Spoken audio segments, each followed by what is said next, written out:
Evening, नमस्ते सबको। आज हम मटीरिया मेडिका के ऊपर करेंगे बात, टेरेंटुला और थेरिडियन के ऊपर। जब भी हम मटीरिया मेडिका के ऊपर बात करते हैं उसमें कुछ एस्पेक्ट्स हैं, कुछ पॉइंट्स हैं, क्योंकि मटीरिया मेडिका बड़ी वास्ट चीज़ है, बहुत बड़ी चीज़ है। तो उस मटीरिया मेडिका को पेशेंट के ढंग से समझना कि जब ये सिम्टम है, ये इनकी प्रेजेंटेशन कैसे होगी। आज कुछ सिम्टम्स की बात करेंगे, साथ में थोड़ा सा ये भी समझने की कोशिश करनी है कि पेशेंट ये सिम्टम्स प्रेजेंट कैसे करेंगे हमारे पास। क्योंकि बड़ी बार बहुत सिम्टम जो हैं जर्नल्स में, पर्टिकुलर्स में भी, मेंटली चाहे फिजिकली, बड़े करेक्टरिस्टिक सिम्टम्स होते हैं। हम पढ़ लेते हैं, कभी कभी याद भी रह जाते हैं वो सिम्टम्स, लेकिन उनकी क्योंकि हमने ये नहीं देखा होता भी प्रेजेंटेशन कैसे होगी हमारे सामने, तो जब वो हमारे सामने होता है और हमें पता होता है उस सिम्टम के बारे में, हमें याद होता है उस सिम्टम के बारे में, लेकिन कोरिलेट नहीं कर पाते कि अच्छा यहाँ पे ये सिम्टम लिया जा सकता है, यहाँ पे ये चीज ली जा सकती है, अच्छा ये वो चीज है जो लिखी हुई है उसमें। तो इस चीज की प्रैक्टिस करनी बहुत जरूरी है।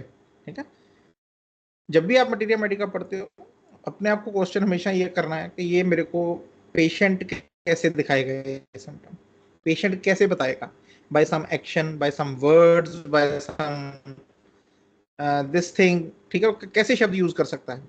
चलो वो जो करेगा आके करेगा वो तो एक एक्सपीरियंस का पार्ट बनेगा, something which is higher to. अब थेरिडियन की आज बात करेंगे। ठीक है, रिसेंटली कुछ पेशेंट्स थे, उनको कैंप में एक लड़की थी, उसको थेरिडियन दी। एक लड़की क्लिनिक पे थी, उसको थेरिडियन दी गई। लेकिन वो जब थेरिडियन दी तो थेरिडियन देने से पहले वो जो सिम्टम्स का था, एक इमेज थी, वो पहले बन चुकी थी कि अच्छा ऐसे ऐसी चीज कभी क्लिनिक पे होगी, या वो ऐसे करेंगे या कोई ऐसे करेगा, तो हम उस चीज को ग्रास्प कर लेंगे। ठीक है ना। तो ये एक बहुत इंपॉर्टेंट एक्सरसाइज है। मैंने अब तक जब भी इस बारे में बात करता हूँ, मोस्टली मैं ये चीज कहता ही हूँ कि एक प्रैक्टिस है, जरूर कीजिए। But this practice have been a very big thing, एक बहुत बड़ी चीज है आपकी प्रिस्क्रिप्शंस को शेप करने के लिए। मैंने बहुत देखे लोग, बड़े डॉक्टर्स देखे हैं, यहाँ पे भी फॉरेन में भी, बहुत अच्छा केस ले लेते हैं, they take a beautiful case, उनके केस में कोई प्रॉब्लम नहीं होती, केस टेकिंग में कोई प्रॉब्लम नहीं होती। ठीक है, case taking is very important, उसमें ये नहीं कभी भी हम बोल सकते कि वो बहुत इंपॉर्टेंट है, लेकिन उसका नेक्स्ट स्टेप जो है वो है प्रिस्क्रिप्शन। मटीरियल मेडिका भी पढ़ा होता है, बहुत अच्छे से समझा होता है, बहुत अच्छे से पढ़ा होता है। ठीक है, जब मेरा, क्योंकि ये मेरा एक्सपीरियंस है, मेरा एक्सपीरियंस क्या है कि मैं जब बैठ के ये ऐसे देख के कोई मेडिसिन दी कि ये मेडिसिन है, इसमें ये चीज़ है, ये करेक्टरिस्टिक है, तो वो हैरान हो जाते हैं कि अच्छा हाँ ये तो है, ये तो पढ़ा हुआ है हमने, तो पढ़ा भी हुआ है और वो सामने दिख भी रहा है, लेकिन क्यों कोरिलेट नहीं हो पा रहा, ये दोनों चीजें कोरिलेट क्यों नहीं हो पाई। मेरे बताने पे या कोई और बताता है तो तभी क्यों कोरिलेट हुई हैं, क्यों? क्योंकि हमने वो ये जो एक एक्सरसाइज है वो नहीं की, मटीरिया मेडिका को समझने के लिए जो एक्सरसाइज है वो नहीं की। जब शुरू में मटीरिया मेडिका लिखा गया, प्रूविंग्स लिखी गई, ठीक है, तो प्रूविंग्स में क्या था कि जब कोई मेडिसिन दी जाती थी तो सामने प्रूविंग हो रही थी, वो एक हमारी आंखों के सामने, हमारे सेंसेस के थ्रू एक इन्फॉर्मेशन ऑलरेडी जा रही थी। अच्छा ऐसे सिर दर्द हो रहा है, उसने ऐसे पकड़ा हुआ है, वो बोल रहा है मेरा सर फट रहा है, ठीक है ना, उस हेडेक के साथ आंखों से पानी नहीं आ रहा है, एक सामने इमेज बन रही थी कि हाँ अच्छा ये मेडिसिन दी थी और ये पिक्चर, और वैसी इमेज कभी आगे दिख जाती थी तो सीधा स्ट्राइक होता था कि भाई हाँ ये मेडिसिन दे दी जाए इसको। वो तो एक विजुअल चीज थी ऑलरेडी हमारे पास। ठीक है, लेकिन आज की डेट में हम प्रूविंग्स नहीं करते। चलो there can be many reasons for that, करनी चाहिए अगर कभी मौका मिले, लेकिन ठीक है बहुत सारी और चीजें हैं। तो उसका एक काउंटर पार्ट क्या कि एटलीस्ट जो मटीरियल मेडिका है हमारे पास, उसको हम रेट्रोस्पेक्टिवली उल्टा करके वैसे देखने की कोशिश करें जैसे वो आया होगा उस टाइम पे। हम पढ़ते हैं ना, कोई नॉवल पढ़ते हैं, कोई कहानी पढ़ते हैं, उसकी एक इमेज चलती होती है दिमाग में, है जब आपका इंटरेस्ट हो, जब आप तो एक उन करेक्टर्स की, उनके जो डायलॉग्स हैं वो हमारे दिमाग में उनकी एक पिक्चर बन रही है, इमेज बन रही है रीडिंग के साथ। अगर वही पिक्चर, वही इमेज हमारी मटीरिया मेडिका पढ़ते पढ़ते बननी शुरू हो जाए तो फिर वो ड्रग पिक्चर बन जाती है। अब कोई नॉवल है, आपने कोई पढ़ा, तो वो थोड़ी भूलते हैं हम। कोई कहानी सुनी, अच्छी लगी, वो थोड़ी भूलते हैं हम। कोई मूवी देखी, वो थोड़ी भूलते हैं। तो वैसे ही अगर वो ड्रग की एक पिक्चर, एक मूवी बन जाए हमारे दिमाग में, तो फिर उसको भूलना बहुत मुश्किल है। हम भूलेंगे नहीं उसको। ठीक है। तो ये एक एक्सरसाइज है जो भी आगे चल के एक दिमाग में होता है कि यार मैंने अच्छा करना है होम्योपैथी में, अच्छे रिजल्ट देने हैं, पेशेंट्स को ठीक करना है। ठीक है। तो जब आपके दिमाग में, तो एक पॉइंट है जो आप हमेशा याद रखिए और इसके ऊपर वर्क कीजिए। ठीक है। ये चीज़ आपको ज़्यादा कोई बताएगा नहीं भी ठीक है, वो पेपर हो जाते हैं हमारे, एग्जाम हो जाते हैं, रट्टा लगा लेते हैं हम मटीरिया मेडिका को। ठीक है ना, लिखाते हैं वहाँ पे। वहाँ वो पेपर देना और प्रैक्टिस बिल्कुल ही उल्टा है, बिल्कुल उल्टा। इसीलिए मैं हमेशा बोलता हूँ कि अभी से ये शुरू करो कि जो भी पढ़ना है आपने खुद के लिए पढ़ना है, ना पेपरों के लिए, ना नंबरों के लिए। कोई फर्क नहीं पड़ता किसी के 4 नंबर कम आगे, 4 ज्यादा आगे। एक्चुअल तो प्रैक्टिस बाहर आके है। जब क्लिनिक में आप बैठते हो, पेशेंट सामने बैठा है, उसके सवाल हैं और आपने जवाब में कौन सी दवाई देनी है, वो एक्चुअल टेस्ट हो। ठीक है ना, वो एक्चुअल टेस्ट है हमारा। ठीक है, पढ़िए वो। ठीक है, ज़रूरी है हमारे लिए, रजिस्ट्रेशन भी ज़रूरी है, डिग्री भी ज़रूरी है प्रैक्टिस करने के लिए। लेकिन जहाँ पे हमारा एक्चुअल में फील्ड है, उसके हिसाब से हमने कैसे तैयारी रखनी है वो ज़रूरी है। चलो स्टार्ट करते हैं इसके साथ।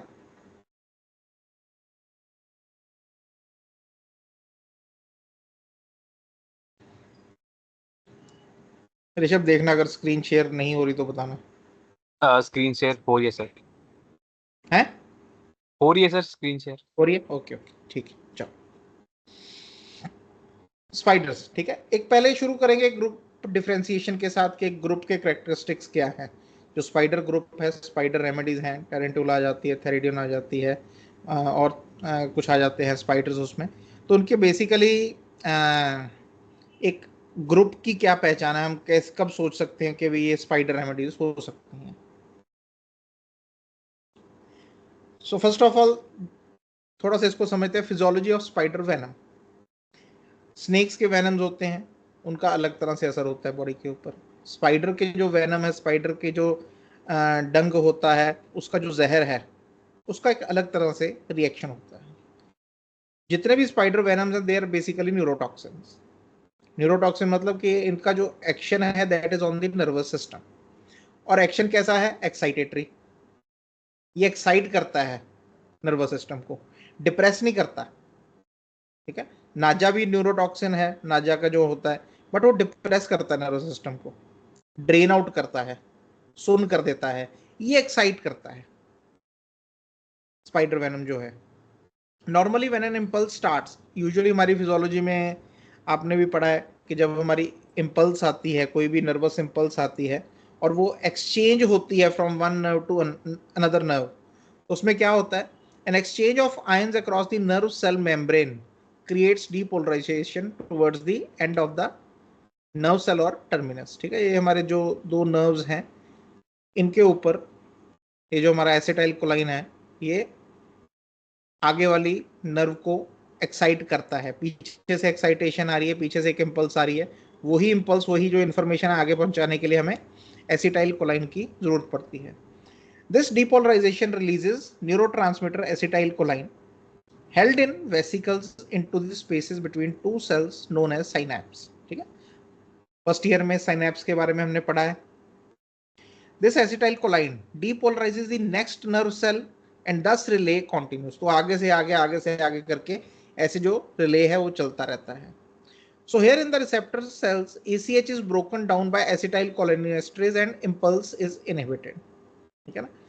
तो जब इम्पल्स को इनहिबिट करना है, आगे बढ़ने से रोकना है, तो जो एसिटाइल कोलिनेस्ट्रेज है वो रिलीज होता है और वो जो इम्पल्स है जो ACH के ब्रेक डाउन है उसको रोक देता है और इम्पल्स जो है वो इनहिबिट हो जाती है। अब आते हैं वेनम्स के ऊपर। Some venoms after entering the body और nerve channel destroy acetylcholinesterase. तो वो जो इम्पल्स का जाना है उसको रोकना है।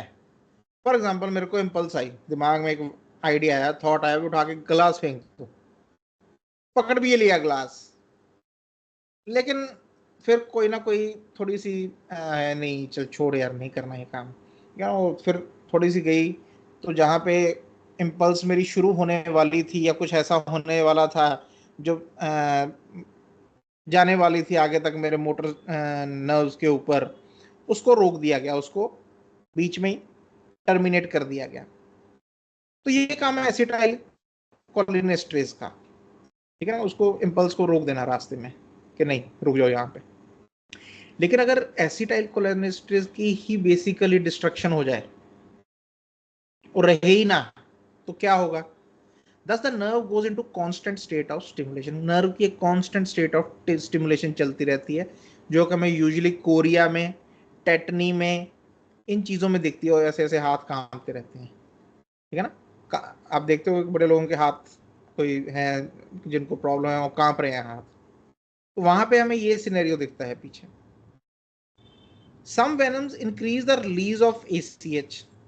जो एसिटाइल कोलाइन है उसका ही जो जितनी मात्रा में वो निकलना चाहिए, जितनी अमाउंट में, अगर फॉर एग्जांपल एक इम्पल्स को आगे पहुंचाने के लिए 4 वेसिकल्स के ब्रेकडाउन की जरूरत है, वहां पे 8 वेसिकल्स ब्रेकडाउन कर देने, तो इम्पल्स जो है और ज्यादा एम्पलीफाई होके नेक्स्ट नर्व तक जाती है, which can cause cramps which can also interfere with the respiration.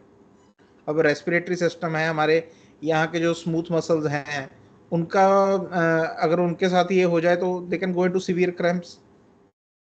Some venoms over stimulate the sodium channels causing excessive neuronal activity.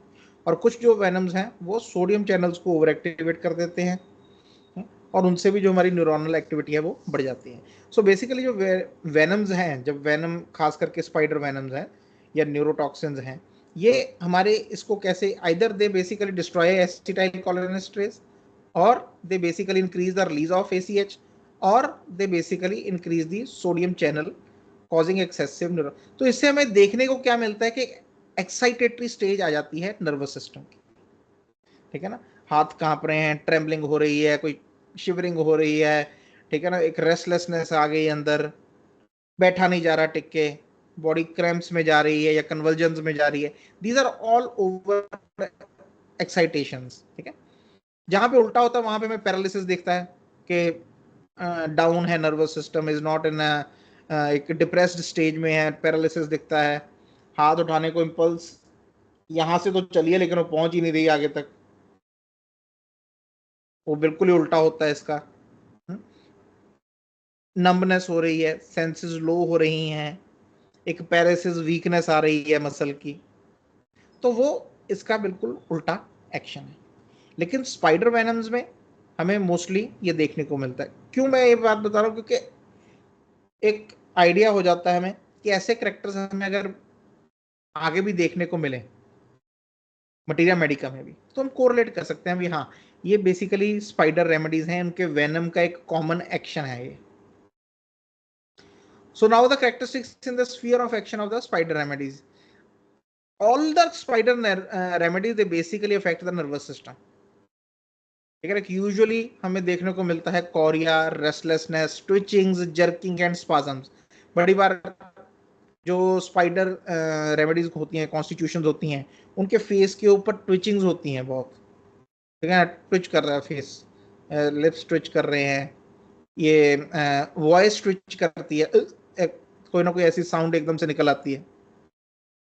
Violent neuralgias, tendency to produce destructive pathology especially at the mesodermal layer। जो हमारे mesodermal organs हैं वहां पे destructive pathologies create करनी है lungs में, ठीक है।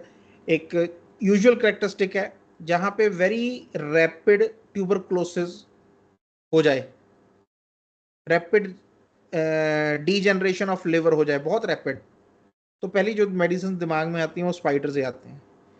क्योंकि मीजोडर्मल लेयर्स या जो डीप लेयर्स हैं हमारी, चाहे एंडोडर्मल लेयर्स हैं और मेसोडर्म, वहां पे जब भी रैपिड डिस्ट्रक्टिव पैथोलॉजीज आती हैं तो हमारा पहला ध्यान इन रेमेडीज की तरफ जाता है, स्पाइडर रेमेडीज की तरफ। देखो जब हम केस लेते हैं ना तो केस में there are many things which can basically indicate a remedy. हम उनको एंट्री पॉइंट्स बोलते हैं केस में। कुछ करेक्टरिस्टिक्स होते हैं। एक पैथोलॉजी है जो एक पर्टिकुलर स्पीड पे डेवलप होती है, वो बहुत फास्ट हो या बहुत स्लो हो। रिसेंटली एक केस आया, एक्यूट केस आया, तो उसको पहले दिन, जब फॉर एग्जांपल टुडे, एक दिन उसको ये हुआ, गर्म सर्द हो गया, वो थोड़ा भीग गया था, थोड़ी गर्मी थी, तो वहाँ से वो सीधा एयर कंडीशन में आ गया और थोड़ा सा गर्म सर्द हो गया, वो ठंड लगी, तो he was not feeling well.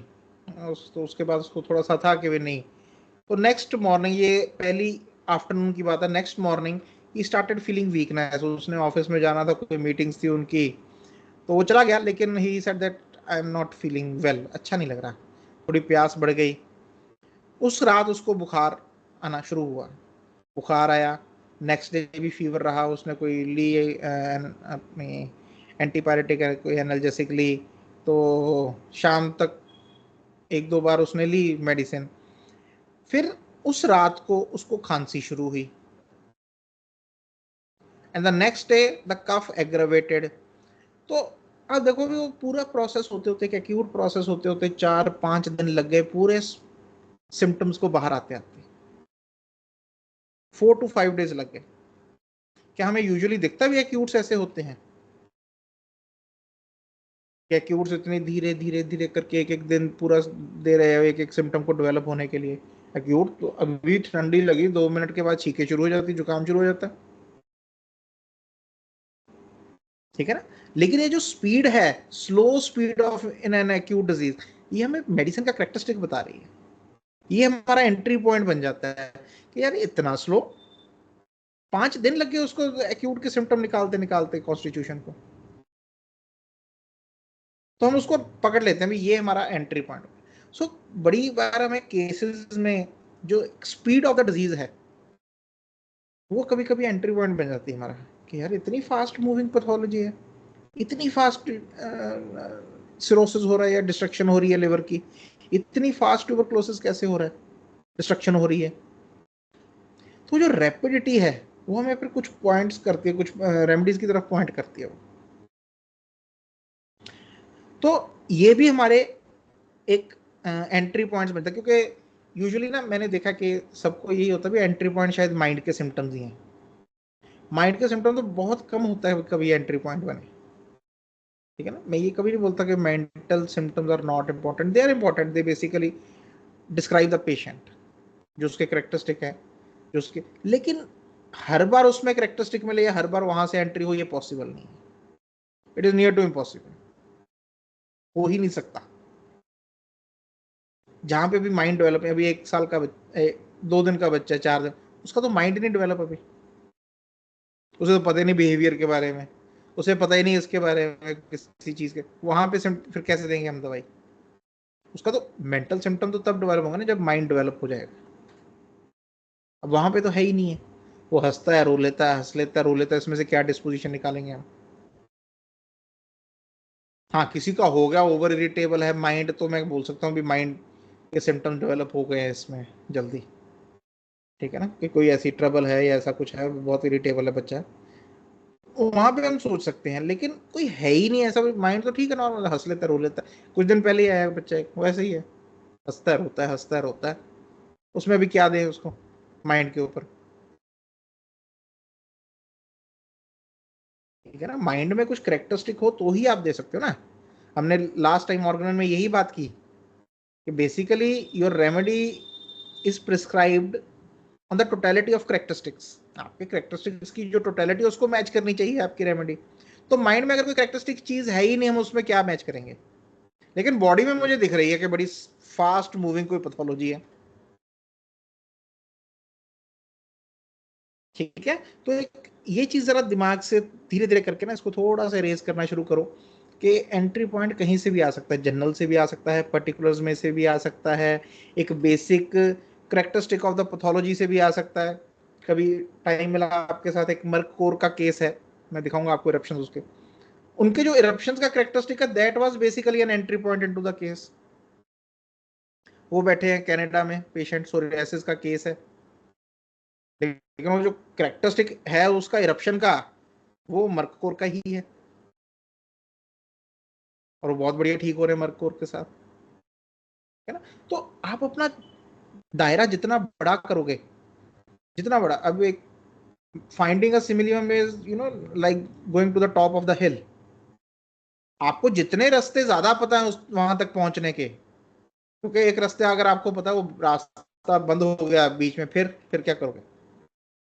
आज वो रास्ता अवेलेबल नहीं है, फिर क्या करेंगे? फिर हाँ नहीं, दूसरा भी पता मुझे, अगर वहां से ना पहुंच पाए तीसरा ही पता, चौथा ही पता, 10 पता है मेरे को ऐसे रास्ते। तो यू आर वेरी सर्टन कि अब हाँ पहुंच जाएंगे, कोई बात। तो दायरा हमें बड़ा करना होता है। अगर आपका समय के साथ, पढ़ाई के साथ दायरा बड़ा नहीं हो रहा प्रिस्क्रिप्शन करने का, अगर आप एक ही तरीके से सोच रहे हो हर केस में, तो इसका मतलब कहीं ना कहीं कोई ना ब्लॉक है जिसको रिमूव करना बड़ा जरूरी है। हम हर केस में एक ही तरीके से नहीं सोच सकते। Every case is an individual case. Aphorism 3, her case individual है। जितनी देर तक हम उसकी फिजिकल इंडिविजुअलिटी को नहीं समझते, पैथोलॉजिकल इंडिविजुअलिटी को नहीं समझते, उसकी जनरल इंडिविजुअलिटी को नहीं समझते, मेंटल इंडिविजुअलिटी को नहीं समझते, we can not give good results in homoeopathy. Sensitive to sensory impressions, बहुत सेंसिटिव होते हैं सेंसरी इंप्रेशंस के साथ। थोड़ा सा समझते हैं सेंसरी इंप्रेशंस। जो भी इंप्रेशंस आपके सेंसेस के ऊपर पड़ रहे हैं, आप अभी बैठे हो, मोबाइल की या लैपटॉप की लाइट आपके आंखों पे पड़ रही है, आसपास में कुछ साउंड्स हैं वो आपके कानों पे पड़ रही हैं, some kind of temperature is in the room जो आपके स्किन के ऊपर पड़ रहा है, there might be some smell जो आपके नाक को, स्मेल को अफेक्ट कर रही है। तो ये सब इंप्रेशंस हैं जो हमारे ऊपर पड़ रहे हैं, हर टाइम 24 घंटे पड़ रहे हैं। आप जब सो भी रहे हो तब भी पड़ रहे हैं इंप्रेशंस, ठीक है। लेकिन in a healthy state, in a healthy condition, जो हमारा कॉटेक्स है वो 90 to 95% ऑफ दीज इंप्रेशंस को अलग कर देता है, so that we can concentrate on whatever we are doing. क्योंकि अगर ये सब इंप्रेशंस हमें तंग करने लग जाएं, फिर तो हमारा ध्यान इन्हीं चीजों की तरफ रहेगा, फिर तो हम कहीं और ध्यान लगा ही नहीं सकते। तो जितने भी ये अननेसेसरी, फॉर एग्जाम्पल आप बैठे हैं, यहाँ से कोई आवाज आ रही है, कुछ बाहर से आवाज आ रही है, आपके कानों तक तो पड़ रही है, लेकिन आपका जो माइंड ब्रेन है वो उसको एनालिसिस के लिए नहीं लेके जाता भी क्या हुआ, अनटिल एंड अनलेस कुछ ऐसा हो कि बाहर जैसे ठा करके आवाज आ गई, तो ये हाँ यार ये तो देखना चाहिए भी क्या हुआ है, ठीक है ना। तो अनटिल एंड अनलेस कुछ स्ट्रॉन्ग इम्पैक्ट आ जाए या कुछ और ऐसे, तो उतनी देर तक हमारा जो ब्रेन है वो उसको कट ऑफ ही रखता है हमारे कॉन्शियस ब्रेन से, कॉन्शियस माइंड से। लेकिन ये इनका बड़ा करेक्टरिस्टिक होता है स्पाइडर रेमेडीज का। So don't take it as acuteness of senses, वो नहीं है, वो स्नेक्स में होती है एक्यूटनेस। थोड़ा सा इसको डिफरेंशिएट करेंगे। एक्यूटनेस क्या है कि कोई आवाज आ रही है कहीं से, वो सिर्फ मेरे को आ रही है और किसी को नहीं आ रही वो सोर्स की आवाज। तो मेरी जो रीच है सुनने की, अगर लोगों की 10 मीटर है तो मेरी 30 मीटर तक है, वो एक्यूटनेस है। अगर उसमें और थोड़ा सा ऐड कर लिया जाए कि मेरे को आवाज तो आ रही है और पता भी लग रहा है कि किस चीज की आवाज है, साथ वालों ने प्रेशर कुकर में कुछ पका रहा है, उस उनके कुकर की सीटी आ रही है पड़ोसियों के, है ना, हमें तो नहीं आ रही। तो फिर जाके अगर कोई देखेगा, हाँ यार रखा तो हुआ है, तो फिर हम बोलते हैं कि दूर का सुन लेते हैं या दूर का देख लेते हैं या दूर की स्मेल भी पता लग जाती है। Those are acute senses. This is sensitivity, over sensitivity, है ना, कि जो भी पढ़ रहा है सेंस, उनका इम्पैक्ट ज्यादा है। कोई म्यूजिक है, कोई नॉइज है, कोई टच है, कोई और तरह की सेंसेशन है, उसके लिए सेंसिटिविटी ज्यादा है। अरे नॉर्मल लाइट है, सब नॉर्मल बैठे हैं, लाइट बड़ी तेज है यार, उसको बंद कर दो, मेरी आंखों में कुछ होने लग गया, और थोड़ी थोड़ी पीछे से आवाज आ रही है किसी चीज की ना, मेरे को इरिटेट कर रही है थोड़ी थोड़ी। बाकी बैठे हैं, बाकियों का ध्यान भी नहीं गया उस तरफ, उसका ध्यान भी गया, और एक इरिटेबिलिटी और सेंसेशन जो है वो प्रोड्यूस हो रही है। तो एक सेंसरी इंप्रेशंस के लिए बड़ी कलर्स अफेक्ट करते हैं यार। ब्लू कलर मत पहना, मेरे को ना फिर और ही तरह होता है। थेरेडियन में बड़ी ये मिलता है, टेरेंटुला में मिलता है। कुछ पर्टिकुलर कलर्स हैं, ब्लैक कलर है, रेड कलर है, वो ना उनको बड़ी बार सिम्टम बड़े अजीब होते हैं, हम पढ़ेंगे थेरेडियन के बारे में। तो यार ये कलर देखो ना, मेरे को नौशिया शुरू हो जाता है, उल्टी आनी शुरू हो जाती है कलर देख के। अब सोचो भाई कलर है, आसमान भी नीला ही है, सारा दिन नीला रहता है आसमान तो, ठीक है ना, लाल है कोई कलर है, ठीक है ना, सिग्नल पे खड़ा है, लाल लाइट देख रहा है, रेड लाइट, तो वहीं पे नौशिया शुरू हो जाता है। हाँ देखते नहीं जी लाइट। क्यों मैं ये क्यों बता रहा हूँ, क्योंकि एक लड़की आती है मेरे पास, उसको ये होता है, ठीक है ना। जैसे मैं आपको बोल रहा था कि आपने अगर ये चीज पढ़ी हुई है, एक दिमाग में इम्पैक्ट है, अच्छा ये कलर्स की सेंसिटिविटी मुझे कैसे दिखेगी, नौशिया ऐसे कैसे दिखेगा, तो फिर वो आप रिलेट कर पाते हो, अच्छा ऐसी ऐसी चीजें हो सकती हैं, ठीक है ना। So this kind of sensory sensitivity होती है। एक नॉर्मल काइंड होती है, ठीक है, नक्सवामिका में होती है, नॉइज से है, वहां पे हमें इरिटेबिलिटी ज्यादा देखने को मिलती है, कोई सिर दर्द हो गया, कॉमन सिम्टम्स है। लेकिन किसी पर्टिकुलर कलर को देख के नौशिया हो जाना, मेरे को उल्टी जैसे होने शुरू हो जाते हैं, ये तो थोड़ा सा फिर हम सरप्राइज भी हो जाते हैं कि ये क्या चीज है। The next is the increase activity of mind and body. अब बड़े एनर्जेटिक स्टेट्स होती हैं इनकी, ठीक है, there is lots of energy. These spiders are one of the remedies, खास करके टेरेंटुला, थेरिडियन में भी होती है, लेकिन उसमें बाद में वीकनेस भी उतनी ही आ जाती है, ऑलमोस्ट बराबर। वीकनेस की स्टेज हमें टेरेंटुला में नहीं देखने को मिलती इतनी, अनटिल एंड अनलेस कोई पैथोलॉजी ऐसी हो जाए, लेकिन ये हाई एनर्जी स्टेट्स रहती हैं इनमें। Activity of mind and body is increased, restless होते हैं, बैठ नहीं सकते टिक के, कोई ना कोई इनको चाहिए करने को, है ना। अगर उनकी एनर्जी को प्रॉपरली चैनलाइज ना किया जाए, then it can produce chaos. Chaos in the sense, मैं आप बच्चा दिखाऊंगा आगे आपको, they start becoming wild, wildness आनी शुरू हो जाती है, wildness of ideas, destructive nature बननी शुरू हो जाती है, फिजिटीनेस, बैठे बैठे चीक ऐसे पिंची करते रहेंगे, और रेस्टलेसनेस में साथ वाले को, ठीक है ना, उनके उनको यहाँ पे कुछ फील होता है उंगलियों में, टांगों में, कि ये हिलती रहनी चाहिए।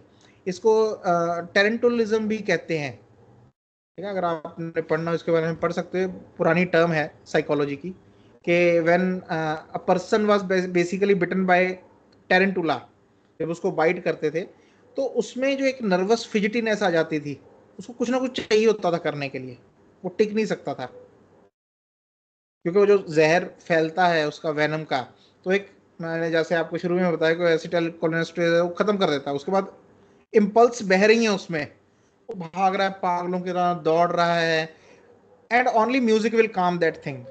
जब वो म्यूजिक फिर वो डांस करता है उसके ऊपर, धीरे धीरे करके वो जो पॉइजन है उसका जो असर है वो खत्म होना शुरू हो जाता है। चलो, लेकिन ये स्टेट में वैसे भी हमें देखने को मिलती है कि एक एनर्जी बहुत है, प्रोडक्शन ऑफ एनर्जी बहुत है, पर उसका करना क्या है, एनर्जी का करे क्या वो, energy has to be used. अगर वो प्रॉपरली उसको कोई चीज ना दी गई, कोई फिजिकल काम करने को या कोई ऐसा कुछ ना दिया गया, तो सारा दिन वो कुछ ना कुछ डिस्ट्रक्टिव चीजें करता रहेगा, कागज पाड़ता रहेगा बिना मतलब के, चीज तोड़ देगा, ठीक है ना। एक लड़का आता था, वो कुछ नहीं, उसके हाथ में जो, वो बोले कि अगर इसके हाथ में कोई चीज आ गई, कुछ भी आ गया, वो टूटेगा। तार आ गई, इसने तार तोड़ देनी है, मोबाइल आ गया, मोबाइल टूटेगा, पेन आ गया, पेन टूटेगा, टूटेगा। उसे कोई ना कोई करते रहना है, उसको मरोड़ते रहना, कुछ ना कुछ चलेगा उसका, रुक नहीं सकते, टिक नहीं सकते लोग। Next is the dance and music, इनका एक रिलेशन होता है स्पाइडर्स का, जैसे मैंने अभी आपको बताया, ठीक है। अब इतनी हाइपर एनर्जी बन रही है अंदर, so dance becomes a way through which these remedies try to channelise their hyper energies, ठीक है ना। म्यूजिक जो है, वो एक जो एनर्जी बन रही है उसको फ्लो करने के लिए, चैनलाइज करने में हेल्प करता है। Through dance the excess energy is utilised and it does not take a destructive way, ठीक है ना। इसीलिए हम मोस्टली ये होता है कि music ameliorates the tarentula patients और अदर रेमेडीज। म्यूजिक लेकिन है ऐसे फालतू की आवाज नहीं, it has to be music, it has to be a rhythmic music, चाहे वो लाउड हो, चाहे वो क्लब म्यूजिक हो, डीजे हो, ठीक है, जैसा भी म्यूजिक हो, लेकिन वो जो एक म्यूजिक है वो ना धीरे धीरे करके उनको चैनलाइज करता है। Music helps to flow that energy to dance. वो हेल्प करता है कि वो नाचने की तरफ जाए, डांस करने की तरफ जाए। इनको शौक होता है, शौक कह लो, एक काइंड ऑफ मजबूरी भी होती है इनकी, अगर ये डांस की। यूजुअली आपको छोटे बच्चे देखेंगे, डांस तो नहीं, लेकिन जब भी म्यूजिक होता है ना, दे स्टार्ट जंपिंग। अगर डांस नहीं आता, they start jumping, they start moving अपने आप ही, अगर म्यूजिक चल रहा है तो। And they want it, they like it, ये चलता रहना चाहिए, ठीक है ना, क्योंकि वो उनको बेसिकली चैनलाइज कर रहा है, धीरे धीरे करके चैनलाइज कर रहा है उनको एक फ्लो की तरफ, एक कुछ करने की तरफ, जहां पे उनकी एनर्जी जो है वो यूज हो सके। Now the psychology behind bite. Snake bite और स्पाइडर बाइट की जो है, इनके पीछे उनकी साइकोलॉजी क्या होती है। Snake is a timid and fearful animal. They have developed fangs in evolution for their self defence. अगर एवोल्यूशन में देखा जाए तो स्नेक्स जो हैं, इनके जो फैंग्स हैं, इनके जो दांत हैं, वो बेसिकली सेल्फ डिफेंस का पार्ट है, क्योंकि खाने में जो भी चीज़ है वो निगल लेता है ना, दांत खाने के लिए नहीं यूज करता वो। तो जहां पे भी स्नेक को ऐसा फील होता है कि मेरे ऊपर अटैक होने वाला, मैं थ्रेटन हूं, अगर आप इसलिए बोलते हैं कि आप खड़े रहो, सांप निकल जाएगा। आप उसको छेड़ो मत, उसको डराओ मत, उसको उसके आगे भागो मत। आप कुछ भी एक्शन करोगे वो डर जाएगा, फिर वो काटेगा। तो इसलिए बोलते हैं अगर सांप देखा, आप चुपचाप खड़े रहो, वो चला जाएगा वो, ठीक है ना। तो snake only bites when they feel threaten, उनके डिफेंस का एक मैकेनिज्म है। But spiders are basically active hunters, है ना, वो हंट करते हैं स्पाइडर। और उनमें जो जो बाइट है, जो ये आए हैं, they are basically to Hunt.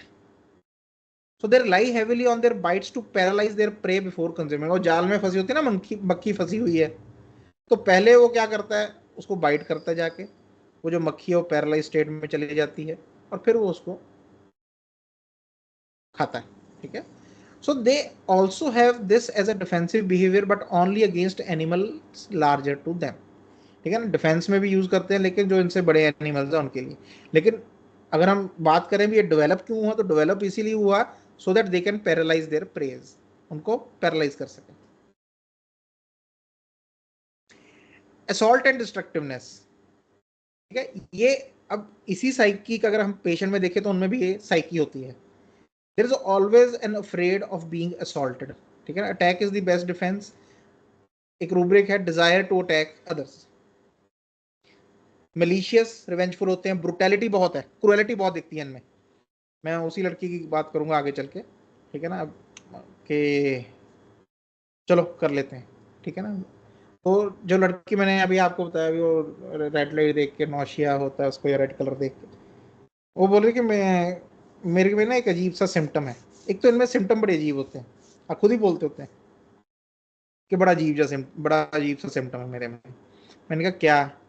बोले कि मेरे को ना जैसे कोई पिक्चर होती है ना जहाँ पे बाजू कटी हुई है, कोई एक्सीडेंट है, वहाँ पे ऐसे चिथड़े पड़े हैं, कोई बॉम्ब हुआ तो ऐसे बॉडीज पड़ी हैं वहाँ पे कटी हुई कोई ऐसी, मेरे को बड़ा देख के मजा आता है। मैं, ऐसी चीज जो आप सोचते हो, आपका ना ऐसे दिल थोड़ा सा ऐसे हो जाता है, वो देख के उसको मजा आता है। मैं ना उस पर इंस्टाग्राम पे देखती रहती हूँ। अगर कोई मेरे फ्रेंड, मैं उनको भी बोलती हूँ मेरे को भेज दिया करो अगर ऐसी हो कोई एक्सीडेंट की फोटो या कुछ और ऐसे, मेरे को बड़ा अच्छा लगता है। So this is basically a mental cruelty. वो इंजॉय कर रही है उस चीज को, विच इज बेसिकली क्रूअल, ठीक है ना। क्रुएल्टी क्या होती है कि आप किसी का दर्द इंजॉय कर रहे हो, ठीक है ना। किसी के ऊपर कोई हादसा हुआ, कोई सफरिंग हो रही है, वो देख के आपको मजा आ रहा है, खुशी हो रही है, नॉट आउट ऑफ जेलसी, मजा आता है वो देख के। किसी का रोना सुन के मजा आता है। हम पढ़ते हैं ना टेरेंटुला में या एनाकार्डियम में, वो कुत्ते को बांध लेता है, पीटता रहता है, हंसता रहता है, पीटता रहता है, हंसता रहता है। वो क्रुएल्टी हो, कुत्ते का रोना सुन के उसको मजा आता है कि कैसे रोता है।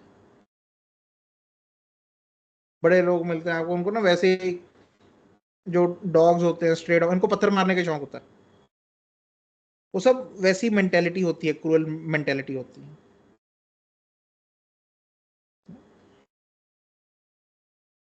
हमारा अगर इमोशंस देखे जाएं, छोटी सी बात है, बीच में वैसे ही कर रहा हूँ क्योंकि बात आई है, तो अगर इमोशंस देखे जाएं, ठीक है ना, तो हमारे कोई ज्यादा वेरिड इमोशंस नहीं है।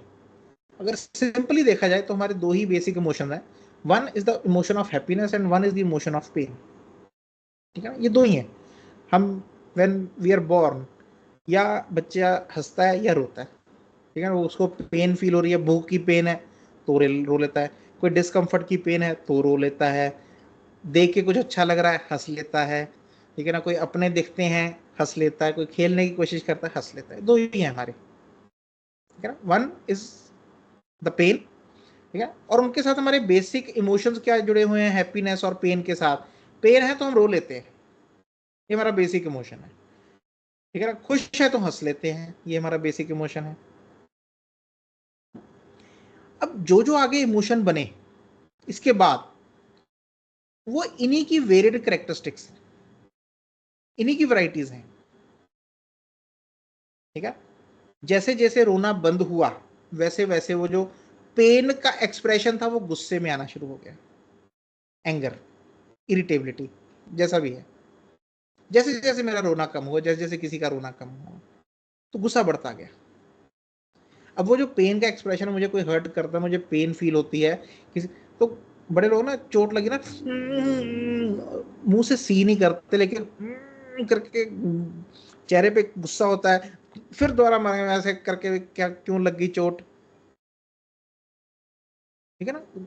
सी how the whole thing is के गुस्से, चोट लगी है उसमें गुस्सा आ रहा है, चोट लगी है, ऐसे ऐसे मार रहे हैं टेबल के ऊपर, चोट लगी है,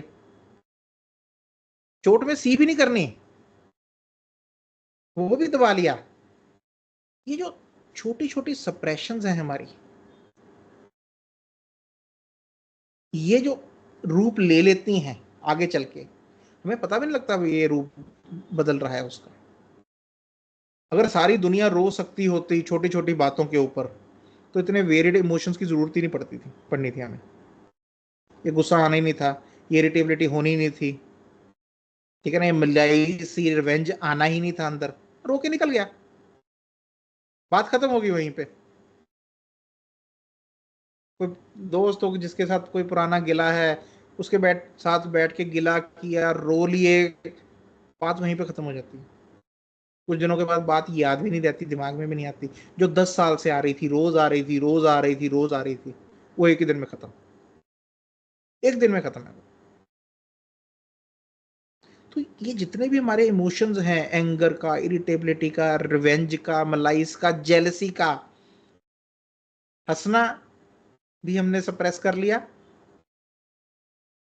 और रोना भी सप्रेस कर लिया। उसके बाद ये जो डेवलपमेंट है, this is a very very dangerous development, बहुत डेंजरस डेवलपमेंट है ये। अब उसको हंसी किस चीज पे आती है, क्रूएलिटी के ऊपर। वो इंजॉय किस चीज को कर रहा है, कर रही है, क्रूएलिटी। कितनी परवर्जन हो गई है माइंड की, कितना परवर्ट हो गया माइंड। बेसिक हमारा इमोशन है कंपैशन का, वो विच मेक्स अस ह्यूमन, हमें ह्यूमन बनाता है वो, वही खत्म हो गया, खत्म ही हो गया वो। अब अगर सिंपथी करनी भी है तो उसको नाटक करना पड़ेगा सिंपथी का, ओहो हो इसके साथ बुरा हुआ, सिंपथी करनी पड़ेगी ताकि सोसाइटी से रिजेक्ट ना हो जाए, कि लोगों को ऐसी चीजें देख के, और ऐसे कोई मांगने वाला है, कोई ऐसा है, कोई काम हमें देखते हैं, कोई बच्चा है उसको देख के लोगों को उस पर सिंपथी आती है, मुझे भी करनी चाहिए, उसको करनी पड़ेगी, आती नहीं है। लेकिन अगर आप यूजुअल देखो, एक इसको एज अ सोशल एक्सपेरिमेंट अगर हम बोल रहे हैं इसको, देखिए वो लोग जिन्होंने धीरे धीरे करके, आजकल क्या है कि, चलो मेल्स में तो बड़ी देर से, फीमेल्स में भी देखना शुरू हुआ, बहुत देखने को मिलती हैं ये चीज़ें, क्योंकि we are being pushed into competitions. हम कॉम्पिटिशन में पुश हो रहे हैं धीरे धीरे करके। वो कर सकता तो मैं क्यों नहीं कर सकता, उसने ऐसा किया मुझे भी करना है।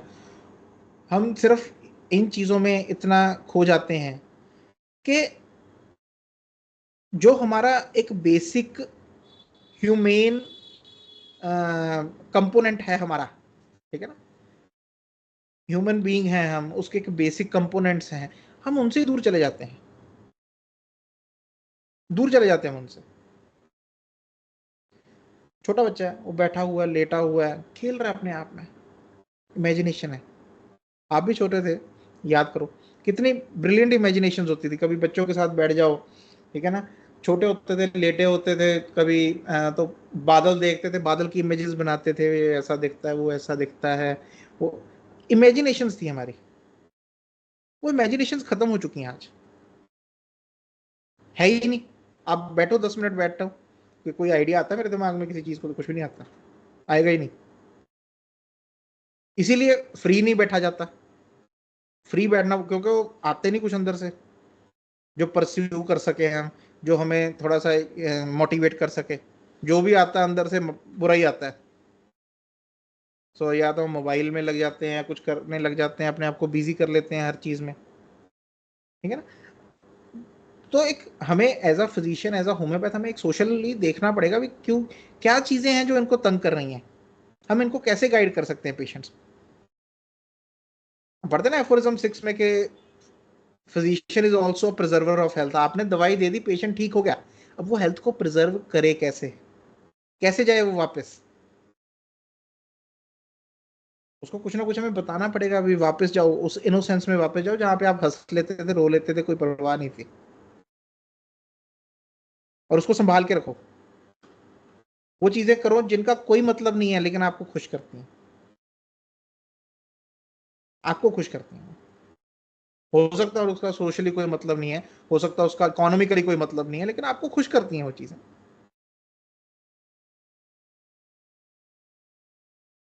ठीक है ना। Because these all symptom, this wildness, brutality, cruelty, malicious and revengefulness, ये जितने भी इतने डिस्ट्रक्टिव इमोशंस हैं, ये कहीं ना कहीं उन चीज़ों के सप्रेशन से हमारे अंदर बनते आ रहे हैं। छोटे होते से बोलते रहते हैं बेटा बड़ा हो गया, अभी थोड़ा सोच लिया कर, बड़ा हो गया, समझ लिया कर। ये सोचना समझना ही बेसिकली कहीं ना कहीं उस सप्रेशन का कारण बनता जाता है धीरे धीरे। जितना हम सोचते हैं, आपके मन में कुछ आ रहा है यार ये किया जाए, अंदर से आया, लेकिन फिर सोच लिया यार करूंगा तो क्या होगा, ये ना हो जाए, वो ना हो जाए, ये कहेंगे या वो कहेंगे, क्या कहेंगे, सोच लिया, वो वहीं पे सप्रेस हो गया। लेकिन सप्रेस होके उसने कोई ना कोई तो विचार बनना है। हिटलर के बारे में बड़ी कहानी है कि he was a very good painter, बहुत अच्छा पेंटर था वो। उसको आर्किटेक्चर में, आर्ट में बड़ा इंटरेस्ट था, उसको बिल्डिंग्स बड़ी अच्छी लगती थी। वो उनको पेंट करता था बिल्डिंग्स को, उनको कंपेयर करता था भी कैसे कैसे over a time of period ये बिल्डिंग्स में जो है, या आर्किटेक्चर में जो चेंजेस हैं, वही ही wanted to be an architect. लेकिन उसके फादर ने उसको उठा के गवर्नमेंट उसमें डाल दिया कि ये जो काम है ना, ये हमारे खानदान को के लायक नहीं है, सारा दिन बैठा तो पेंसिल कागज लेके बनाता रहता कुछ ना कुछ, इससे क्या होगा, जीवन में आगे बढ़ तू, काम धंधा कर। और फिर उसके बाद तो पता ही है, सारी दुनिया को पता है फिर हिटलर क्या बना।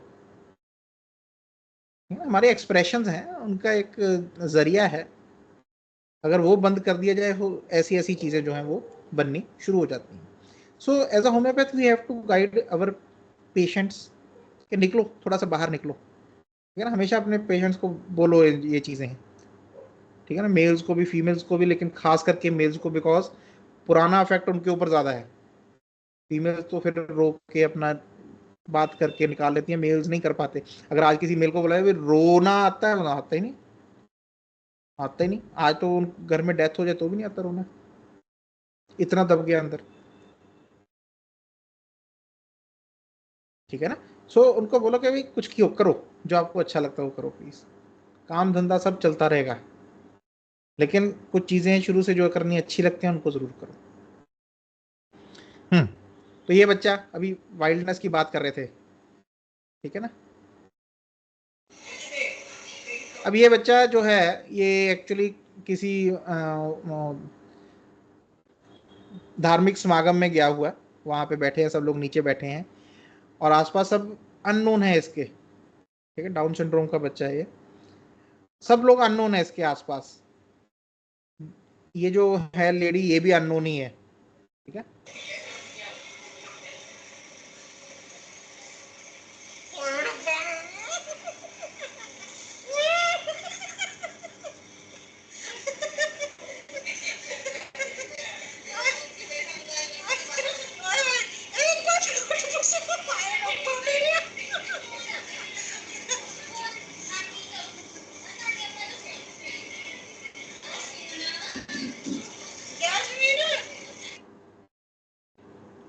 अब कोई अननोन लेडी है, ठीक है ना, ओल्ड, चलो ठीक है, कहते बच्चा, उन्होंने भी ऐसे ही लिया कि चल बच्चा है कोई बात नहीं, लेकिन ये इसका एक कॉमन बिहेवियर है। ये तो मेरे पास एक वीडियो उन्होंने भेजी ना, मैं बता, ये कॉमन बिहेवियर है इसका, कोई भी हो कैसा भी हो, इसने ऐसे बस सिर के ऊपर चढ़, इसको ये नहीं होता इसका गला घुट रहा है, नाक बंद हो रहा है, चोट लग रही होगी, because he knows these things, ठीक है ना। मेंटली उसको पता भी ये चीजें होती हैं, अगर बोल दो उसको भी, ना कर डांट दो तो बैठ भी जाता है आराम से। लेकिन ये चीज एक जो अंदर की एक वाइल्डनेस है ना, वो दिखाती है हमें, कि जहाँ पे वो लेडी का गला भी घूंट रहा है, नाक भी पकड़ के दबा रहा है, ठीक है, एंड ही वो एंजॉय भी कर रहा है उस चीज को, मेरी वीडियो भी बन रही है।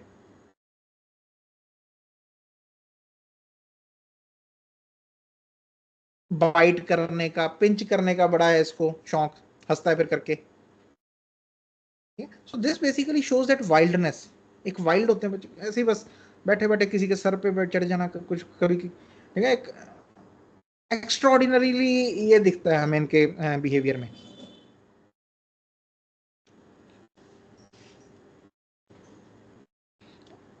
सो we will start with tarentula hispanica. Unbounded energy, एक ऐसी एनर्जी जिसका कोई बाउंड नहीं है, जिसकी कोई बाउंड्री नहीं है। जरूरत से ज्यादा एनर्जी हो तो वो भी तंग करती है, वो भी तंग करती है, और वो हमें टेरेंटुला में देखने को मिलता है कि कैसे इसकी एनर्जी इसको खुद को भी तंग करती है और जो आसपास है उनको भी तंग करती है। So there is a nervous frenzy in the patient, एक नर्वस रेस्टलेसनेस रहती है, हाथ हिलते रहने, पैर हिलते रहना, उठ के चलते फिरते रहना, अगर बच्चे हैं तो भागते ही रहना उन्होंने, टिक के नहीं बैठना कहीं पे भी, ठीक है ना। बहुत बच्चे तो टेरेंटुला में बोलते घर पे रहते ही नहीं जी, अगर गांव में रहते हैं वो, या कोई ऐसी लोकेलिटी में रहते हैं जहाँ पे ठीक है सब फ्रेंडली हैं, घर पे टिकते ही नहीं, बाहर ही रहना है इसने, सुबह का निकला शाम को आता है बाहर वापस, सारा दिन इसने लड़कों के साथ खेलते रहना है, कभी कहीं चला गया, कभी किसी से लड़ लिया, कभी झगड़ा हो गया, कपड़े कुपड़े गंदे करके आ जाता है ये शाम को, इनमें तो मारपीट करके आ जाता है शाम, क्योंकि उसको पता नहीं भी इतनी जो बन रही एनर्जी का करूं क्या मैं। उसको उस चीज को गाइड करने के लिए कोई अच्छा इंटेलिजेंट पेरेंट हो तो उसको कर सकता है, लेकिन हाँ, it is a part of the problem also. It is an attribute which is shown as ceaseless activity, एक रूब्रिक है, एक्टिविटी सीजलेस, सीजलेस जो रुके ही ना, ऐसी एक्टिविटी, सोते हुए भी करवट लेते रहना है, बोलते रहना है कुछ ना कुछ, सोते हुए भी, ऐसी एक्टिविटी होती है इसकी, रुक नहीं सकता। देन म्यूजिक एंड रिदम, ठीक है, music generally excite spider remedies and tarantula in particular, जैसे हमने अभी किया कि एक वे बन जाता है उस चैनल, जो अनबाउंडेड एनर्जी है उसको चैनल करने के लिए। लेकिन मूवमेंट्स इनकी यूजुअली जो है वो वाइल्ड होती हैं, थोड़ी फ्रेंजी होती है, ये नहीं कि आउट ऑफ रिदम होती हैं, अगर ये डांस भी करते हैं होगी रिदम के साथ ही, but they want some music which is wild, which has energy in it, जिस पे नाचा जा सके। वो क्या होता है, हिप हॉप होता है, क्या होता है वैसा कोई डांस, कोई फास्ट डांस, कोई क्विक डांस, जहाँ पे थोड़ा शरीर का भी जोर लगता है, ठीक है ना, ऐसे जो डांसेस होते हैं वो उनको अच्छे लगते हैं, वैसा ही म्यूजिक भी अच्छा लगता है, ठीक है ना। लेकिन इनको ये वो रेमेडी नहीं जिनको सॉफ्ट मेलो म्यूजिक, कोई उदास सा म्यूजिक लगा हुआ है, ठीक है ना, कोई शायराना सी महफिल है, वो नहीं, डांस म्यूजिक होना चाहिए जिसपे दे कैन डांस वाइल्डली, फ्रेंजीली, लेकिन एक रिदमिक, ग्रेसफुल और फ्लोइंग मूवमेंट्स होते हैं इनके। वो नहीं भी म्यूजिक कहीं चल रहा है, हाथ कहीं पे जा रहा है, पैर कहीं पे जा रहा है और नागिन डांस चल रहा है, वो वैसा नहीं, ठीक है ना, वो वाला नहीं। दे रिदम होता है डांस में। They you can find them to be very great dancer. एक मेरे को याद नहीं आ रहा, मैं आज बैठ के याद कर रहा था, पीछे कोई डांस कंपटीशन चलते थे, मैं बहुत देर हो गए देखे भी नहीं, लेकिन मैं देखता होता था, उसमें एक लड़का आता था, वो ना बहुत ही तेज और बहुत ही जबरदस्त डांस करता था, और वो खड़ा भी नहीं रह पाता था एक जगह पे, as a from he has to go from point A to point B. वो चल के नहीं जाता था, वो दौड़ के जाता था, दौड़ के जाता था वो, जहां से भी उसने जाना है। जैसे उसको स्टेज पे बुलाया, वो बैठा है, उसने दौड़ के ही आना है हमेशा, और दौड़ के ही जाना है उसने, वो चल के नहीं आता था। उसको मोस्टली जजेस भी बोलते थे, भाई तू टिकता नहीं है, तू हमेशा दौड़ता ही रहता है, इतनी एनर्जी कहाँ से आती है तेरे में होती है इतनी एनर्जी, होती है उनमें, ठीक है ना, क्योंकि कांस्टेंट सीजलेस अनबाउंडेड एनर्जी है उनमें। तो यू विल ऑलवेज सी कि कोई लथार्जिक रेमेडीज नहीं होती, जहाँ पे आपको पेशेंट लथार्जिक मिल रहा है, इंडोलेंट मिल रहा है, सुस्त मिल रहा है, कम है एनर्जी, वहां पे तो सोचना भी नहीं दवाइयों के बारे में कभी, चाहे जितने मर्जी आपके सिम्टम मिलते हैं, ठीक है ना, क्योंकि कॉन्स्टिट्यूशन एक चीज है, डिस्पोजिशन एक चीज है। डिस्पोजिशन अपने आप में कैरेक्टरिस्टिक होती है अगर है बड़ी स्ट्रांगली, तो इनकी डिस्पोजिशन ही ये है कि देर इज फटाफट ही है सब कुछ, हरिड, खुद ही हरिड नहीं, सबको करवाना है हरिड, जल्दी करो जल्दी करो जल्दी करो जल्दी करो, सब लोग जल्दी जल्दी करो, है ऊपर से गुस्सा भी करते रहे, यार तू अकेले ने एक काम किया, मैंने 10 कर दिया देख, क्योंकि उसमें 10 काम करने की उस तरह से टाइम में एनर्जी भी है। मेंटली भी बड़े शार्प हो सकते हैं अगर वही एनर्जी प्रॉपरली उधर यूज कर ले। They can do mental works for a long long time, लेकिन बैठना पड़ता है उसके लिए, कोई चल फिर के करने वाला मेंटल काम होता हो तो बड़ी देर तक कर सकते हैं, ठीक है ना। बहुत बार आपको मिलेगा भी ना बड़ा कुछ, क्योंकि मैंने एक दो पेशेंट ऐसे देखे हैं, उनसे हमारी कंसंट्रेशन ही तब बनती है जब कानों में म्यूजिक बज रहा हो, और लगा लेते हैं कानों में, झीं झीं झीं जोर जोर से बज रहा है, फिर काम करते हैं, साथ में थोड़ा हिलते भी रहते हैं, काम भी करते रहते हैं अपना, ठीक है? लेकिन हर किसी को नहीं ले लेना है ऐसे कि ये टैरेंटुला ही होगा जी म्यूजिक करते हुए, बहुत सारे होते हैं रीजंस इनके अलग अलग, लेकिन हाँ, music generally puts the energy into rhythm, वो एनर्जी को चैनलाइज कर देता है, फिर वो चाहे एनर्जी डांस में यूज होती है, चाहे किसी मेंटल वर्क में हो रही है, चाहे किसी में, वो म्यूजिक लगा के फिर वो कर रहा है काम। सुपर ह्यूमन स्टेमिनास, क्योंकि एनर्जी इतनी है, और अगर उसको एक चैनल मिल जाए, कोई करने वाला काम मिल जाए, डांस ही करना है, कोरियोग्राफी करनी है, अब 24-24 36-36 घंटे काम कर सकते हैं लगातार, 2-2 दिन काम कर सकते हैं, कोई प्रॉब्लम ही नहीं, ठीक है ना। They want to do things very quickly and they can not even bear others doing things slowly, तो उनसे बर्दाश्त ही नहीं होता, लोग तो थक भी गया इतनी जल्दी, अभी तो शुरू किया हमने काम, हाँ शुरू से 6 घंटे हो गए काम करते हुए, थोड़ा तो ब्रेक बनता ही है। हाँ यार, अभी तो वार्म अप हुआ है हमारा, 6 घंटे में तो उसका वार्म अप होता है, ठीक है ना। So they can keep continuing, keep working continuously for 24 to 36 hours even without taking a break, will still have some energy to go out and travel, और फिर भी होती है एनर्जी भी, चल थोड़ा घूम फिर के भी आ जाते हैं काम करके,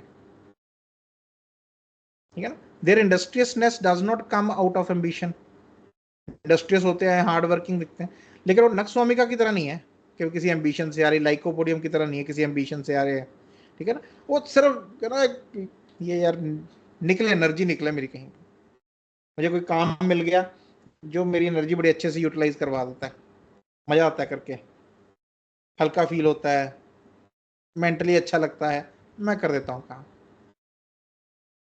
ठीक है ना। वो उसको जो रिलीज हो रही है ना एनर्जी, उसका एनर्जी, उसका मजा मिल रहा है, वो उसका मजा लेता है, उसको नहीं देखता कि कहाँ पहुंचूंगा मैं आगे जाके, कौन से मेरा करियर ऑप्शन, वो इतना नहीं सोचता। वाइल्डनेस एंड डिस्ट्रक्शन, अब वही बात है कि एनर्जी चैनलाइज नहीं हो पाई, किसी ने सही गाइडेंस नहीं दी, तो फिर डिस्ट्रक्शन में भी कोई उसका वो नहीं, अनबाउंडेड ये डिस्ट्रक्शन भी जहां मर्जी तक पहुंच जाए, ठीक है ना।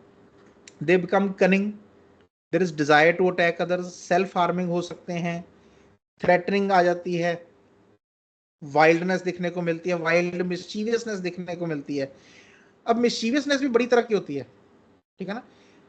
एक्चुअल में we should be mischievous, seriousness नहीं होनी चाहिए, शरारत होनी चाहिए बातों में, हमारे एक्शंस में थोड़ी बहुत शरारत होनी चाहिए, लेकिन ऐसी शरारत हो जो जिसका सब मजा ले सकें, जो सबको हंसाए। फन ऐसा होना चाहिए, शरारत ऐसी होनी चाहिए जिसको देख के हर किसी को मजा आए। मजाक करते हैं ना, यूजुअली हम बोल देते हैं यार मजाक किया तेरे साथ, ठीक है, लेकिन अगर आपका मजाक किसी को हर्ट करता है तो फिर वो मजाक नहीं है। अगर 10 लोग बैठे हैं, 10 में से 9 लोग हंस रहे हैं और एक हर्ट हो गया, तो आपने मजाक किया नहीं, मजाक उड़ाया है किसी का, किसी का मजाक बनाया है। So that is also way of hurting. हाँ, अगर आपने कोई बात की जिसमें 10 के 10 हंस रहे हैं और दिल से हंस रहे हैं, खुशी से हंस रहे हैं क्योंकि बात ही ऐसी, फिर वो मजाक होता है, फिर then that is a jesting. Otherwise, it will be a sarcasm or some taunting or some mocking, ठीक है ना। तो आपने किसी का मजाक उड़ाया है उस टाइम पे, वो भी हर्ट करना, वो भी एक डिजीज स्टेट है, क्योंकि जब मन में यही आ जाए हर्ट करना है किसी को, फिर तो वो डिजीज स्टेट ही है। तो ये चीज आगे बढ़ के मिस्चीवसनेस ऐसी हो जाए विच हार्म्स अदर्स। कोई बैठने लगा है नीचे, चेयर खींच दी, दौड़ करके नीचे गिरा, सर पे लगी चोट, हंस रहे हैं, ठीक है ना। वो किसी को चलती गाड़ी से धक्का दे दिया, वो गिर गया, हंस रहा है, ठीक है ना। सो दैट काइंड ऑफ जो वाइल्ड मिस्चीवियसनेस है, जहाँ पे हार्म होता है, क्योंकि मैंने आपको बताया क्रुएल्टी का पार्ट है टेरेंटुला की, क्यों दूसरों को दर्द में देख के उसको मजा आता है, क्रुएल्टी है, उसको अच्छा लगता है किसी का दुख देख के, किसी का दर्द देख के, दुख नहीं लेकिन दर्द, कोई गिर गया, कोई चोट लगी किसी को, वो खुश होता है उसमें। तो वो शरारतें भी फिर ऐसी करता है, किसी को डरा के खुश हो जाता है, किसी को चोट पहुंचा के खुश हो जाता है, उसके लिए शरारती है, उसके लिए उसने बाद में मैं तो मजाक कर रहा था। एग्रेसिव इरोटोमेनिया, ये भी इसी वाइल्डनेस का और डिस्ट्रक्शन का पार्ट आ जाता है। They pursue other man and women very aggressively and wildly, है ना। हाई सेक्सुअल रेमेडी है, क्योंकि एनर्जी इतनी है तो ऑब्वियसली सेक्सुअल एनर्जी भी उतनी हाई होगी, लेकिन क्योंकि इम्पल्स के ऊपर कंट्रोल ही नहीं है, जब डिस्ट्रक्शन में ही चले गए तो इम्पल्सिव के ऊपर कैसा कंट्रोल। तो पागल हो जाते हैं लोगों के पीछे, होते ना, बस स्टॉक ही करते रहना, स्टॉक ही करते रहना, पीछे फोन पे फोन फोन, बार बार तंग कर देना है सामने वाले को। So they become very aggressive and wild, it becomes a very destructive way to release energy, but the main purpose of such a behavior is again to release energy, करनी release ही energy, चाहे वो sexual axes के through हो, चाहे वो ऐसे behaviour के through हो, चाहे म्यूजिक के थ्रू हो। The main thing which you will always see कि एनर्जी बहुत ज़्यादा है, and he the body is trying to find the ways to release that energy, ठीक है ना। उसको बार बार बार बार वो कोशिश कर रहा है डिफरेंट टाइप्स ऑफ थिंग्स करने के लिए। और फिर यही जो डिस्ट्रक्टिवनेस है वो हमें टिश्यू में भी देखने को मिल जाती है, क्योंकि जब डिस्ट्रक्शन टिश्यू पे आएगी तो वो भी वेरी एनर्जेटिकली आएगी, very rapidly, rapid moving destructive diseases, जैसे हमने अभी बोला, बात की, ठीक है ना। अभी कार्बोवेज में डिस्ट्रक्शन आएगी, धीरे धीरे आएगी, एनर्जी नहीं है इतनी, बोला ये डिस्ट्रक्शन प्रोड्यूस करने के लिए, कोई चीज तोड़ने के लिए भी तो एनर्जी चाहिए मेरे को, कॉन्स्टिट्यूशन में एनर्जी नहीं है, यहाँ पे एनर्जी बहुत है, जितनी मर्जी चीजें तोड़वा लो। पहले बाहर तोड़ रहा था, अब जो शरीर है वो अंदर सेल टिश्यू तोड़ रहा है उसके, ठीक है ना। सो वेरी रैपिडली, तो वो भी हमें एक एनर्जी में ही दिखता है इसका। तो if you can understand this energy part of the tarantula, तो टेरेंटुला को पहचानना बड़ा आसान हो जाता है। ये है tarantula.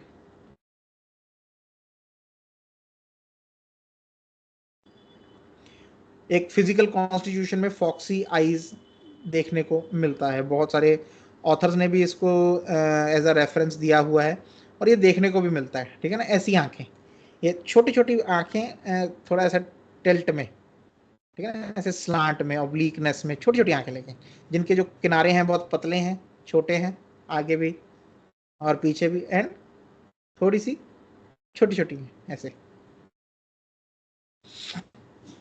Then is cubensis. Mentally part यही रहता है, सिर्फ कुछ पार्ट्स हैं जहां पे हम सोचते हैं। For example malignant pains due to severe type of inflammation. Malignant pain मतलब फैल रही हैं दर्दें, कोई इन्फ्लामेशन है जिनकी वजह से मेनिंजाइटिस हो गया, उसके साथ अभी दर्दें सारे शरीर में फैल रही हैं। कोई सेप्टिक कंडीशंस हैं, मेलिग्नेंट सुपुरेशंस हैं, ठीक है ना, सुपुरेट हो रहे हैं बार बार अलग अलग पार्ट, सेलुलाइटिस हो रहा है different parts of the bodies के ऊपर, या इंटरनल सुपुरेशंस हो रही हैं डिफरेंट डिफरेंट पार्ट्स के ऊपर, एब्सेसिस बन रहे हैं, ठीक है ना, बड़ी रैपिडली बन रहे हैं, ठीक है। तो along with that kind of constitution, physical में हमें थोड़ा सा ये चीजें देखने को मिले, स्वेलिंग्स, जो एब्सेस की स्वेलिंग है या सुपुरेशन की, वो है बहुत हार्ड, हाथ लगो ऐसे लगता है जैसे लकड़ हो, कार्डबोर्ड है, ठीक है ना। And doing things hurriedly ameliorate symptoms and anxiety.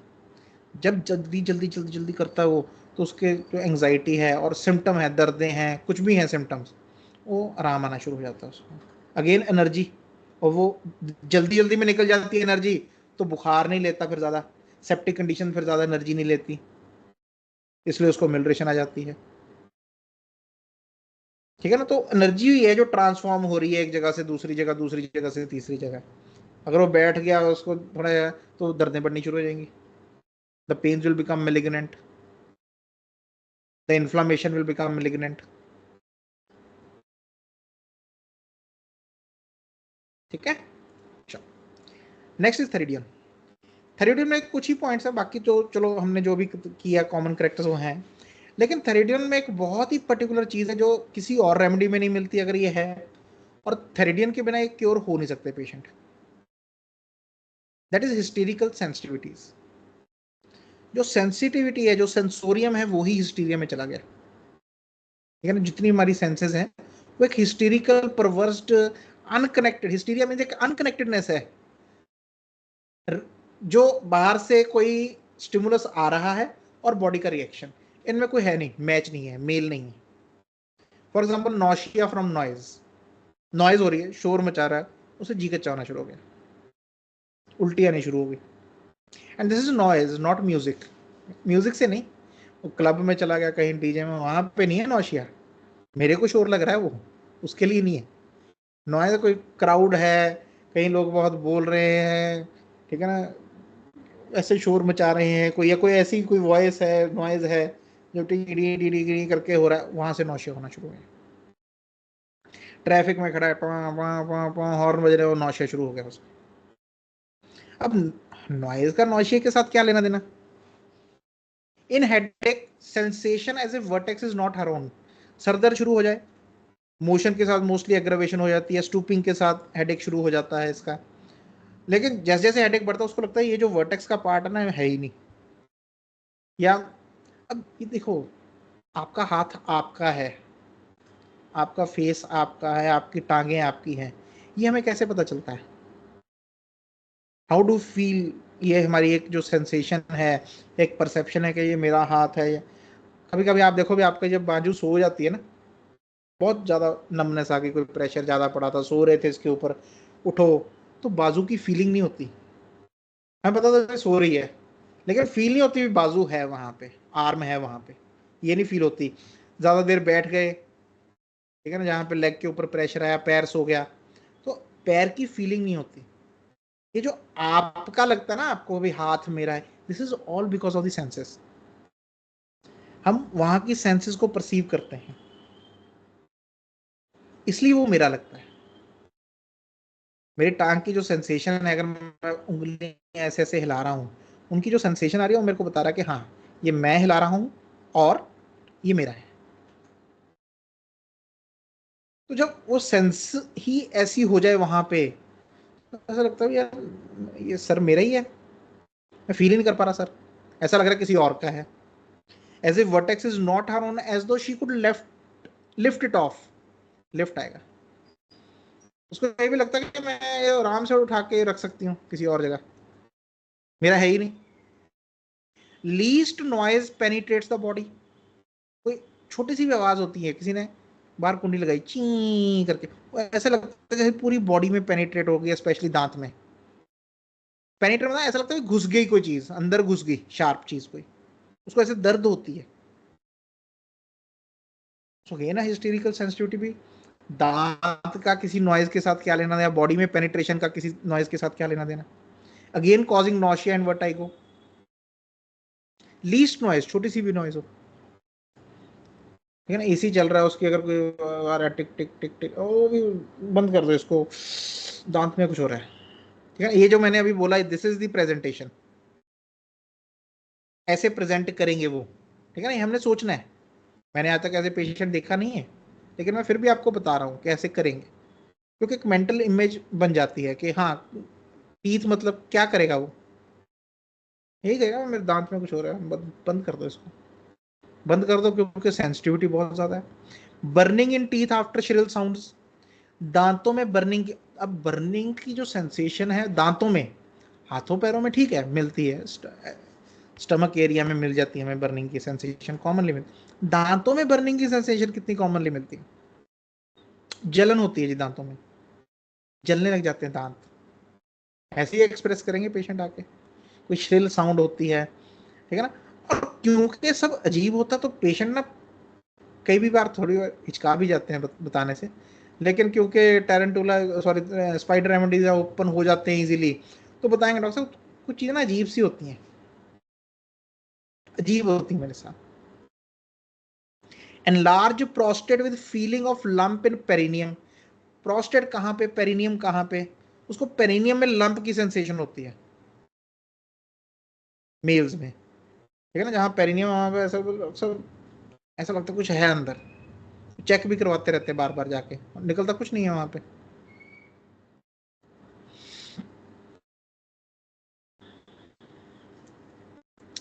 ठीक है। नर्वस हाइपरेस्थीसिया, एक स्किन की ओवर सेंसिटिविटी होती है।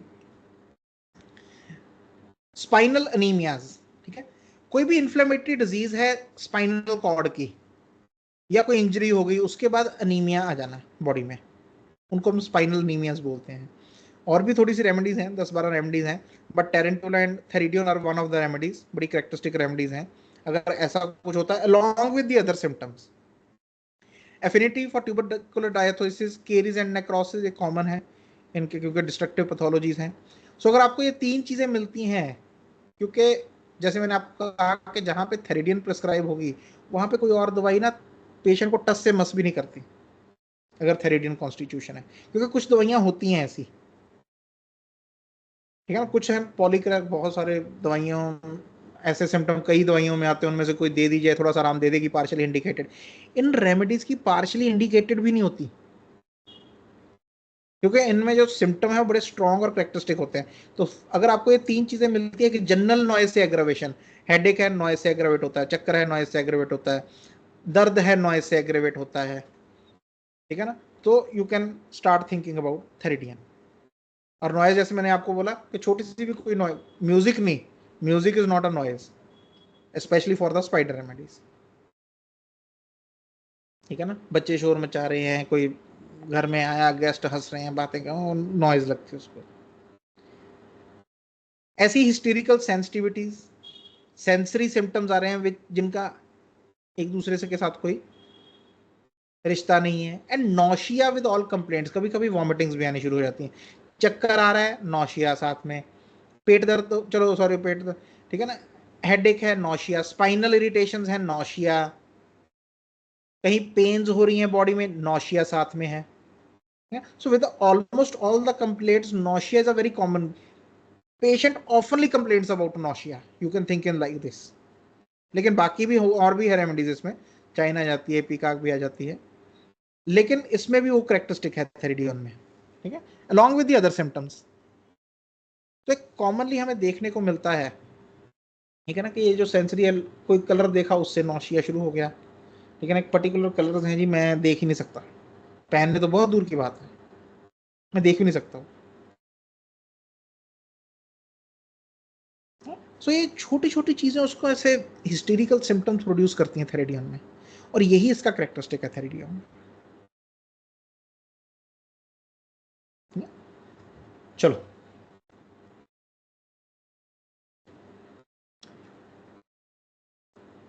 सो मेन चीज जो हमने समझनी है, पहली वही बात कि कैसे, जैसे मैंने आपको 2-3 एग्जांपल्स दी, मेरी कोशिश यही होती है कि मैं एग्जांपल्स के थ्रू पेशेंट्स के जो हैं एक्सपीरियंसेस, चलो वो तो है ही है, वो एक बात का बात है, ठीक है ना, क्योंकि पेशेंट के, जैसे मैंने आपको, पेशेंट का एक्सपीरियंस तो भी बाद में बनना है हमारा, जब पेशेंट आ गया और वो ठीक हो गया आपकी रेमेडी के साथ, फिर वो बनेगा। लेकिन उसके पहले क्या करना है, जैसे मैंने आपको अभी थोड़ा दांत का बताया, ये बंद कर, ये हमने सोचना है कि अरे कैसे प्रेजेंट कैसे होगा मेरे सामने। और भी हो सकते हैं एक्सप्रेशन इसके, ये मैंने सोचा है एक एक्सप्रेशन, आप 20-25 लोग बैठे हो, 30 लोग बैठे हो, या आपस में आप कोई फ्रेंड्स बैठे हो 2-3, तो एक साथ पढ़ रहे, तो एक दूसरे से बात कर लो, यार कैसे, तेरे को क्या लगता है कैसे शो होगा ये इंप्रेशन। हो सकता है तीनों अलग अलग बातें बता दें और वो तीनों सही हो कि भाई ये these are the different expression of this symptom. ठीक है ना, तो मैं हमेशा बोलता हूँ कि मटीरिया मेडिका को, फिलोसफी को पढ़ना सीखिए कि पढ़ना कैसे है इसको। अगर आप पढ़ना सीख गए तो फिर पढ़ ही लोगे। मेरे एग्जाम्पल्स हो सकता है आप भूल जाओ, लेकिन जो दिमाग में खुद बनाई है कहानी, वो थोड़ी हम भूलेंगे कभी। अभी दिमाग में अगर किसी का इंप्रेशन हमने बनाया हो, यार वो बंदा है ही ऐसा, वो भूल सकते हो आप कभी? तो वैसे ही मेडिसिन का इंप्रेशन बन जाएगा, दवाई है ही ऐसी, तो वो कभी नहीं जाएगी मन से। ठीक है ना, सो एक फील आनी चाहिए जब आप मटीरिया मेडिका पढ़ते हो, एक फील आनी चाहिए उसकी। रट्टे वाला काम नहीं है मटीरिया मेडिका, अगर आप अभी तक कर रहे हो तो छोड़ दो उसको। कोई भी काम रट्टे वाला नहीं है। हो गए स्कूल में, सॉरी, स्कूल में कॉलेज में रट्टे लगा लिए, रट्टे में ना तो मन लगता है ना ऑटोमेटिसिटी है ब्रेन की, या तो उसको फील करिए, मटीरिया मेडिका को फील करो। फॉक्सी आइज है, मैंने आपको बताया, देखो कल जाओगे, देखो आंखें लोगों की, 20 तरह की, 30 तरह की आंखें देखो अलग अलग, आपको आंखें देखनी आ जाएंगी। नाक देख लो 25-30 लोगों के, आपको नाक देखना आ जाएगा, भाई कितनी वेरिएशन है। पहले तो वेरिएशन तो पता लगे ना। There is no end to the things which you can learn and apply in homeopathy, उसका कोई एंड ही नहीं है। और जितनी आप चीजें जोड़ते जाते हो, ये है, होता है ना, समंदर है जिसमें सब नदियां आके गिर जाती हैं, वैसी ही होम्योपैथी है।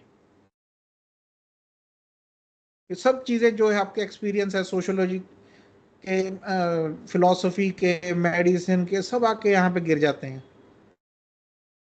अब उसमें आप कितना निकाल सकते हो, कितना देख सकते हो, कितना सोच सकते हो, वो आपका काम है।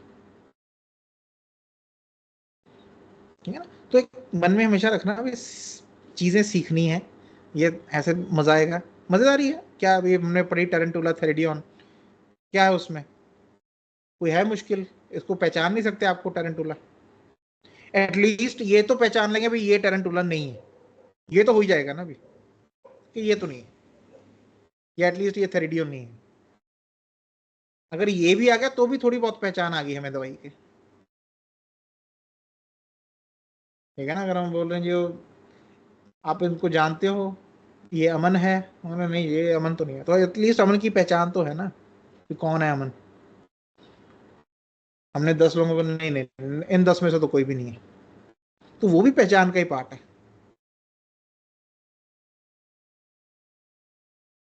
ठीक है ना, तो ऐसे इनको जानना है, पहचानना है, पिक्चर बनानी, ड्रग पिक्चर, ये सीखो, इस चीज को, इसको करो, ट्राई किया करो इस चीज को। ठीक है ना, क्लिनिक पे भी जो बच्चे आते हैं, मैं सबको ये बोलता हूँ कि इन चीजों को ट्राई करो। मैं आपको एग्जाम्पल दे सकता हूँ, ठीक है ना, लेकिन मैं कितनी दे दूंगा, मैं कितने ही दे दूंगा।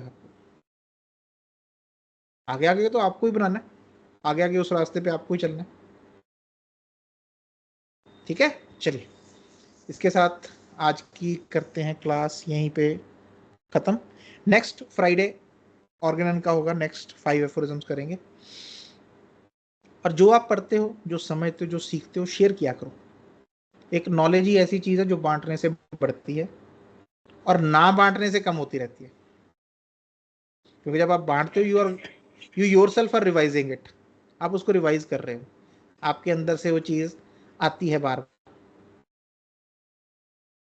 ठीक है ना? तो जो भी सुनना चाहता है, जो भी आपके साथ रहते हैं, उनको बताओ चीज़ों के बारे में। देखो ये चीज़ें होती हैं, आज जो आपको टैरेंटुला पढ़ाते हैं, आज थ्रेडिन बताता हूँ तेरे को, बताओ, आपकी भी रिवीजन होगी, आपको भी याद रहेगी दोबारा।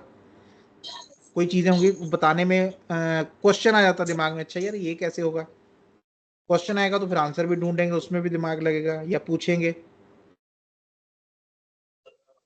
ठीक है ना? So always share your knowledge with other people, इसको छुपाना मत, इसको रखना मत, वो खराब हो जाती है फिर रखने से। चलिए ठीक है ना।